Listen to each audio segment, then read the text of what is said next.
అందరికీ నమస్తే. ఈరోజైతే అన్ని చోట్ల కూడా యోగా డే అంట కదా, దానికోసం మా ఊర్లో కూడా ఇలాగైతే కనుక సెట్ చేశారు.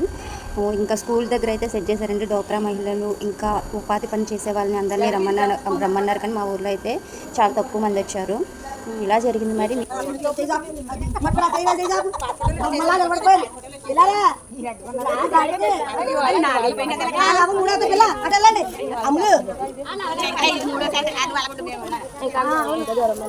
ప్రతి శనివారం కూడా నరేంద్ర మోడీ గారు పెట్టిన యోగా డే అండి. అయితే కనుక మా ఊర్లో స్కూల్ దగ్గర అయితే ఇది స్టార్ట్ చేశారు.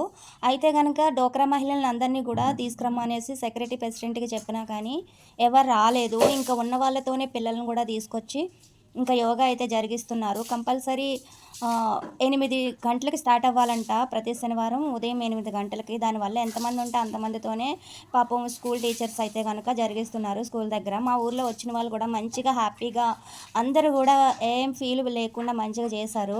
వాళ్ళందరితో జరిగించిన ఈ యోగా ఈరోజు నేనైతే మీ ముందుకు తీసుకొచ్చాను. మీ ఊర్లో కూడా ఇలా యోగా జరిగిస్తూ ఉన్నారా? జరిగిస్తే కనుక కింద కామెంట్ చేసేయండి. ఈ యోగా వల్ల మనందరికీ ఏదైనా ఉపయోగం ఉందంటారా, లేకుంటే టైం వేస్ట్ అంటారా?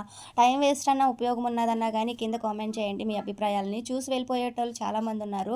లైక్ చేసిన వాళ్ళు కంపల్సరీ వాళ్ళందరికీ మనస్ఫూర్తిగా థ్యాంక్స్ చెప్పుకుంటున్నాను. చూడండి, పొద్దుపొడి పెండు ఉన్నా కానీ మంచిగా యోగా చేస్తున్నారు. ఇలా యోగా చేయడం వల్ల మంచి బెనిఫిట్స్ ఉన్నాయి. అయినా కానీ మంచిని ఎవ్వరు ప్రోత్సహించరు. చెడుకున్నంత ప్రోత్సాహం మంచిగా అయితే ఉండదు అస్సలను. మీరేమంటారు? నాకైతే ఇదే నిజం అనిపిస్తుంది. వీడియో నచ్చితే ఒక లైక్ ఇచ్చేయండి. బాయ్.